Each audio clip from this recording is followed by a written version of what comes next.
Ubuzima n'umweru n'umukara. Iteka iyo ugiye kugera ku nzozi zawe ntihabura ikintu cyiza kikagusubiza inyuma. Uyu munsi wari umunsi nari nzi ko ugiye kumbera ibyishimo, ariko niwo munsi umbereye mubi ntateze kuzibagirwa.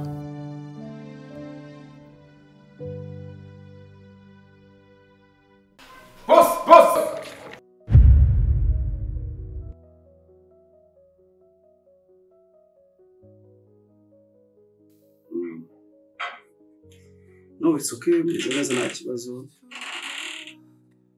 I Kigali ni sawa cyane.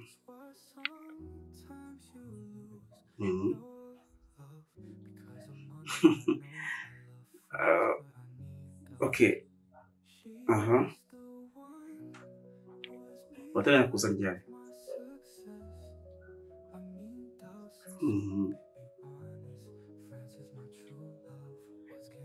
Wow.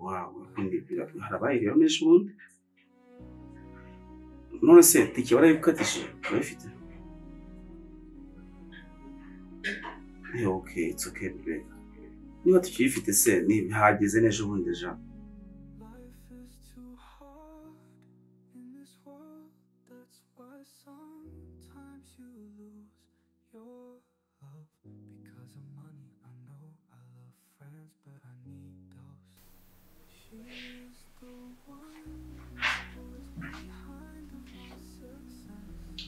Liza, ngiye kureba sheri yambwiye aranshaka.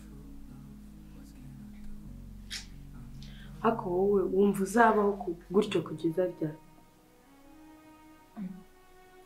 Abandi barabyuka bagiye mu kazi bamugiye ngo kureba sheri. None se niba yambwiye ko ashaka ni ikibazo, ugomba kujyayo kumureba. Ese reka nkubaze, genda shaka umuntu.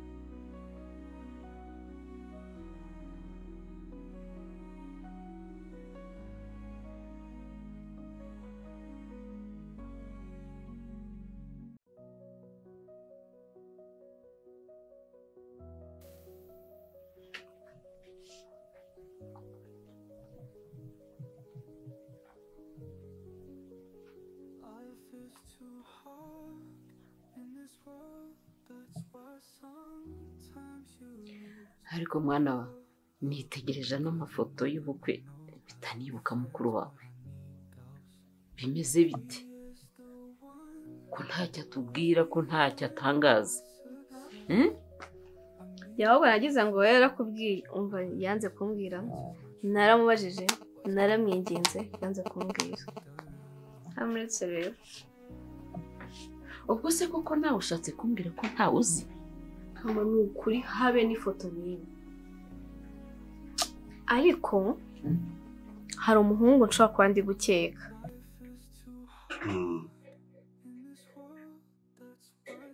Bo nanjye it's okay, ndakwiteguye of course. Ngiye gutangira kubyitegura cyane. Bebe ntabwo nagucitinga urabizi, umugore wanjye ndagukunda, urabizi ko ari wowe ngomba kubana nawe, so ntabwo nshobora kwikwegura ibintu.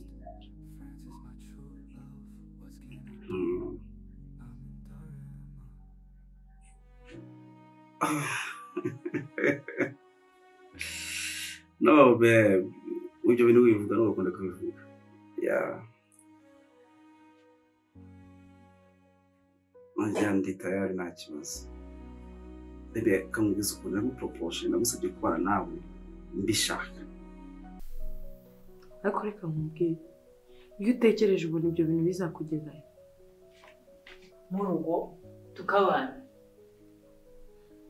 Oya ngomba niba yampamagaye akambwira ko nshaka ngomba kujyayo. Wowe ikigushishikaje no kubana, ntutekereza ngo ese niki nakora ngo ubuzima bwanjye bugenze neza.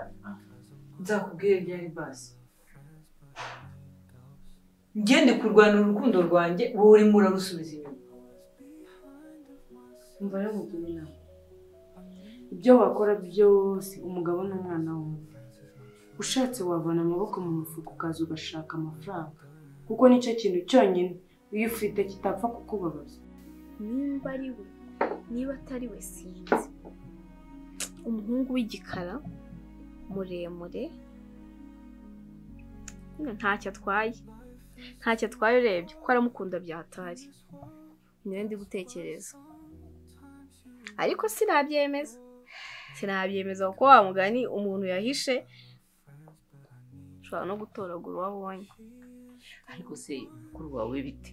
Umuntu agira ibintu bye ubwiru mpaka akagira ubwiru n'ubukwe. Ubukwe ko ubufashwamo n'abavandimwe ukabufashwamo n'inshuti, arabugira ubwiru bigende bite?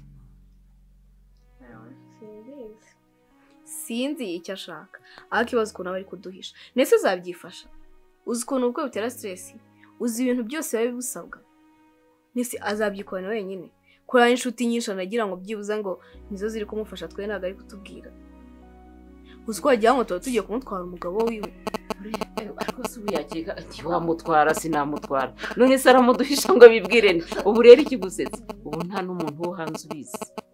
Kubisha abavandimwe, kubihisha umuryango, nyine umubyara murumuna we, mpamya ko nta wundi muntu yabibwiye. Ako sema cyangwa ni mubi, yaba ari mubi akamuhisha se? Ntabwo wamuhisha niyo yaba ari mubi, n'ubundi yazamutwereka. Ako rwose tenda cyokora ibyo mukuru we noneho birashekeje. Amafaranga avuga buri kimwe, akora buri kimwe, ariko wowe urirukanka inyuma y'umusore uri aho ngaho nawe udafite ikintu kigaragara akora ngo uri mu rukundo. Ngewe mugira inama none nzashaka amafaranga nta rukundo mfite, ndi gutakaza uwo twafatanyije ngo ayo mafaranga aboneke byihuse. Ndeke kumusanga numva icyo ambwira, wasanga wenda nanjye yamboneye akandi kazi. Niko bitekereza. Reka noneho mubwize ukuri, uriya muhungu uzaba ureba nabona bafite amafaranga, we wirirwa wicaye aho ngaho ngo uri mwiza. Shu ubwiza nta kintu gukora nta mafaranga. N'umuhungu w'iki gihe cyangwa umugabo w'iki gihe asigaye ashaka umugore bitewe n'icyo azamubona, ariko wenda abona uzi ngo uri mwiza bizagutunga. Shu ubwiza bw'umukobwa nibwo butuma agera ibwami, ariko ubwenge bwe nibwo butuma ahaguma.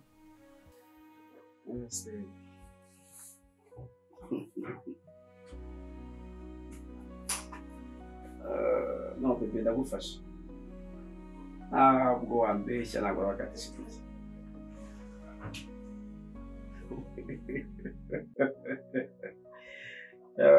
Iyo uza kuba wakatisha iki, ni ukuvuga ngo ubuze igihe uzahagurukira n'ibyo uzagera i Kigali.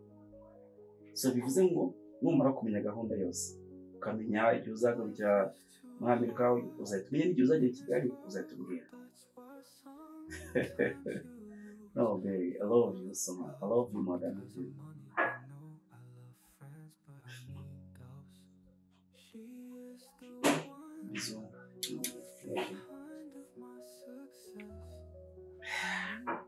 Wow!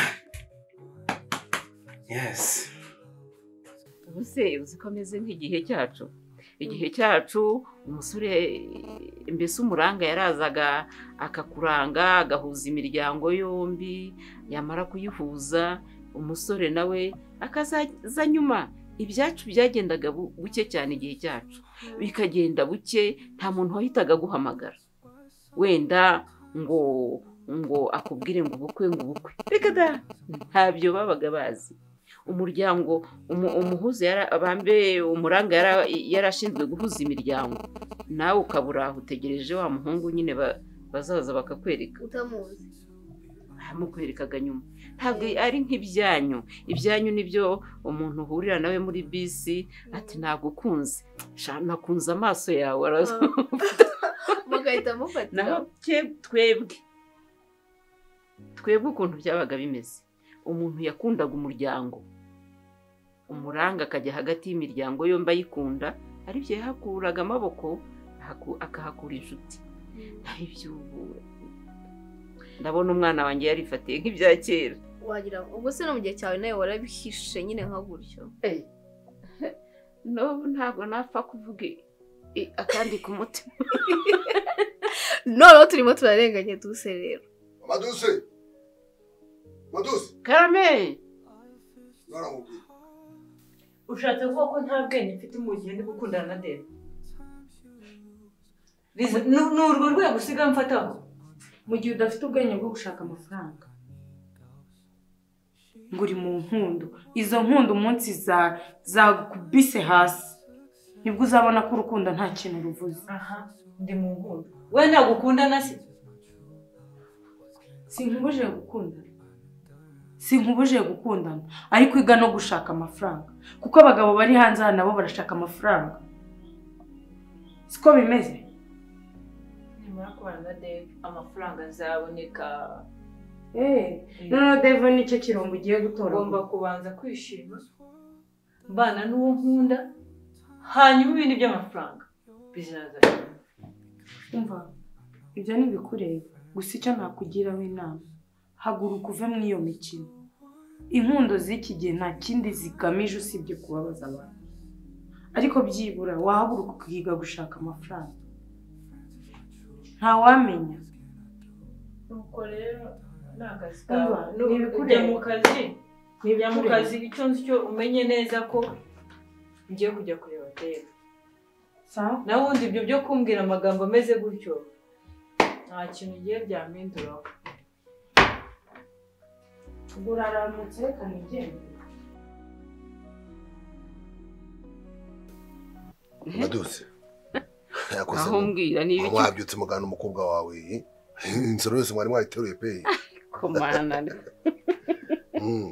nawe uransetsa rwose muri kuganira ibiki washakiraga ahubwo mbisubiremo njye nawe ahora ni icyo wamubyeyi mbari mubwire urabizinze ko ataza kwakira umukobwa wanjye ku kibuga cy'indege ntabwo ubizi yuko umukobwa azaza se bwira Pamela hano buri kote ryanjye rizaba risa neza rwose ntabyo yambwiye ntacyo akubwiye ntabyo yambwiye bimenyerere ko azaza kuwa gatanu rwose indege izamugeza i Kanombe saa 12 ni ukuri ndishimye urwo rugendo ndarwishimiye dore bwira Pamela ikote ryanjye rihanagura rya kote ryanjye risa nk'ikijuru hari nyuza akantu gatose nyine pore ifumbi agiye kurihanaguza se ibyo byo guhanaguza cyangwa ryana muri turakirira nta kibazo ibyo byo guhanaguza udutambaro duki oya baryana hari umuntu uhanagura amakote nacyo amafaranga arari kurgishyura ariko se nk'umugabo wanjye ndashaka kubaza ibintu ko umwana wacu yabigize ubwiru uyu muntu ushaka gushakana nawe uramuzi ariko uri mwabaye muti uri umwana wacu ari igicucu koko yahisemo neza kandi mbere kumbwira kazashaka ura musore yanyeretse ifoto ye ambwira amateka ye ambwira akomoka sanga bakwiranye rwose nta kibazo Shariza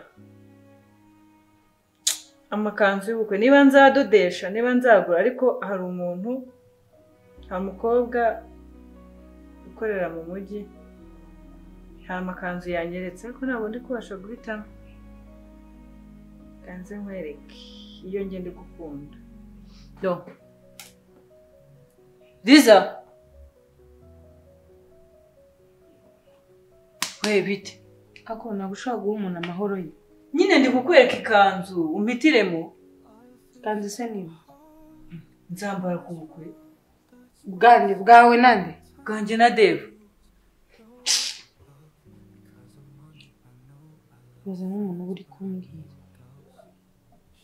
Nese niyo mpamvu utari kubyumva ariko Dave umwangira iki mbona atari umuhungu mwiza ese ubu kubera icyo utekereza ko Dave umwaka ntabwo njye nanga Dave ahubwo nanga imico ye n'inshuro zingana nakubwiye kunda Mugisha niwe mwana w'umusore mwiza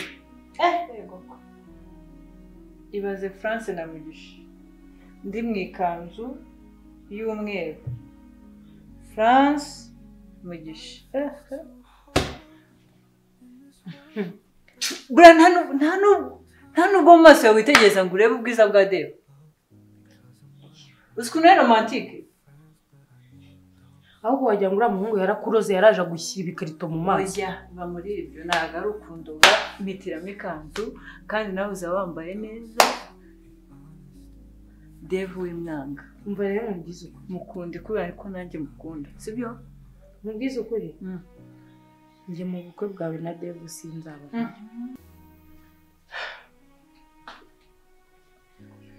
Rodi. Precious. Cheers.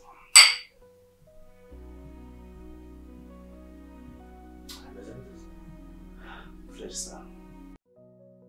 Rodi.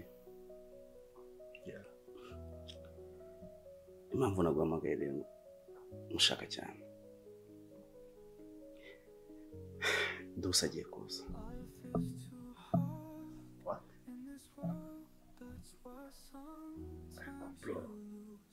Dusa agiye kuza. Rubona bwo ufite